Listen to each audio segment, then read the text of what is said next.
বিদ্যুতের বিল মেটানো হয়নি দীর্ঘদিন, বকেয়া দাঁড়িয়েছে প্রায় ৩ লক্ষ টাকা। আর এর জেরে বিদ্যুৎ সংযোগ বিচ্ছিন্ন হওয়ায় গত ১৫ দিন ধরে পানীয় জলহীন পূর্ব বর্ধমানের মন্তেশ্বরের তৈয়বপুর গ্রামের প্রায় ২০০টি পরিবার। ক্ষুব্ধ গ্রামবাসীদের অভিযোগ, স্থানীয় তৃণমূল নেতা ইসারুল মণ্ডলের দিকে।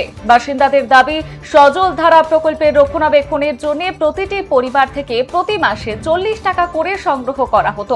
আর গ্রামের বাসিন্দা কাশেম শেখ সেই টাকা তুলে দিতেন তৃণমূল নেতা ইসারুল মণ্ডলের হাতে। আর তার সত্ত্বেও কেন বিদ্যুৎ বিল মেটানো হলো না এবং টাকা কোথায় গেল তা নিয়ে প্রশ্ন তুলেছেন তারা। পানীয় জলের দাবিতে রবিবার সন্ধ্যায় পাম্পের সামনে বিক্ষোভ দেখান গ্রামবাসীরা। ইতিমধ্যেই অভিযুক্ত নেতার বিরুদ্ধে মন্তেশ্বর থানায় লিখিত অভিযোগ দায়ের করা হয়েছে। সোমবার বিডিও এবং পঞ্চায়েত অফিসেও গণস্বাক্ষর সম্বলিত স্মারকলিপি জমা দেওয়ার কথা জানিয়েছেন বাসিন্দারা। দ্রুত জল সরবরাহ স্বাভাবিক না হলে বৃহত্তর আন্দোলনের হুঁশিয়ারি দিয়েছেন তারা। তবে এই বিষয়ে অভিযুক্ত ইসারুল মণ্ডলের কোনো রকম প্রতিক্রিয়া পাওয়া যায়নি।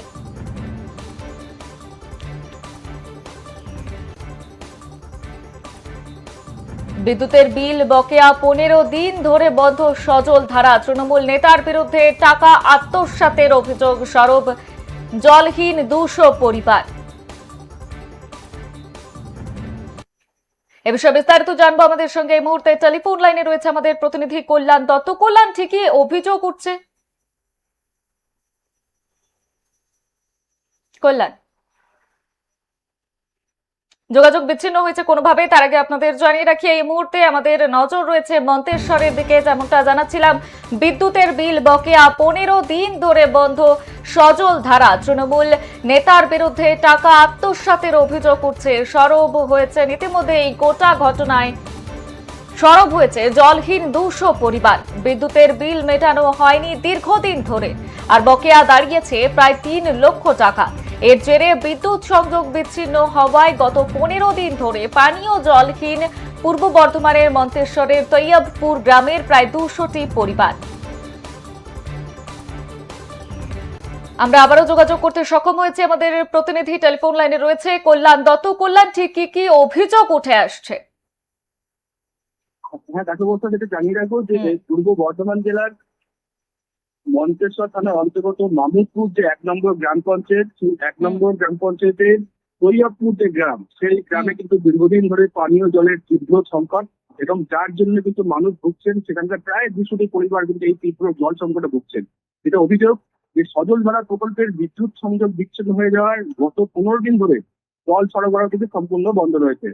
ফলে কিছু থেকে যারা প্রবীণ ব্যক্তিরা রয়েছেন সকলেই কিন্তু চরম দুর্ভোগের মধ্যে পড়েছেন। গ্রামবাসীদের যে দাবি যে সজল ধারা প্রকল্পের জল সরবরাহের জন্য প্রতিটা পরিবার থেকে মাসিক ৪০ টাকা করে সংগ্রহ করা হতো, কিন্তু সেই টাকা তৈয়বপুর গ্রামের বাসিন্দা কাছের দুষে সংগ্রহ করে স্থানীয় যে তৃণমূল নেতা, সেই তৃণমূল নেতার নাম হলো ইসরাউল মণ্ডল, তার হাতে তুলে দিতেন বলে অভিযোগ।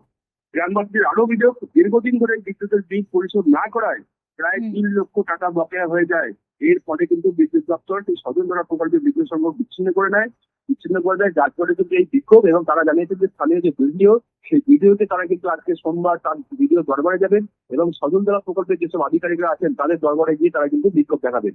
বর্ষা কল্যাণ, এই যে জলহীন ২০০ পরিবার, এই ২০০ পরিবারের তরফে প্রশাসনের কাছে কোন রকম অভিযোগ জানানো হয়েছিল কি? না, দেখো, প্রশাসনের তরফ থেকে আজকে তারা অভিযোগ জানাবে এবং গ্রামবাসীরা যেটা দাবি করেছে যে তৃণমূল নেতা ইসারুল মণ্ডল, তার বিরুদ্ধে কিন্তু অভিযোগ দায়ের করেছে ইতিমধ্যেই নিমাই থানায়, এই মন্তেশ্বর থানায়। এবং সন্ধ্যায়, অর্থাৎ গতকালকে রবিবার সন্ধ্যায় পানীয় জল না পাওয়ার প্রতিবাদে তারা কিন্তু বিক্ষোভ দেখান এবং আজকে তারা কিন্তু বিভিন্ন জায়গায় গিয়ে দপ্তরে গিয়ে তারা কিন্তু সেখানে রিপোর্ট জমা করবেন। বেশ বেশ, ধন্যবাদ কল্যাণ। যেমনটা জানাচ্ছিলাম যে খবরের দিকে এই মুহূর্তে আমাদের নজর রয়েছে। ক্ষুব্ধ গ্রামবাসীদের অভিযোগ, স্থানীয় তৃণমূল নেতা ইসারুল মণ্ডলের দিকে। বাসিন্দাদের তরফে দাবি করা হচ্ছে সজল ধারা প্রকল্পের রক্ষণাবেক্ষণের জন্য প্রতিটি পরিবার থেকে প্রতি মাসে ৪০ টাকা করে সংগ্রহ করা হতো।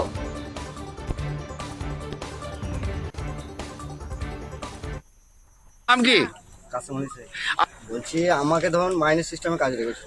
আমি জলটা তুললাম, আমাদের টোটাল গ্রামের আমাদের পয়েন্ট হচ্ছে 90 ঘর।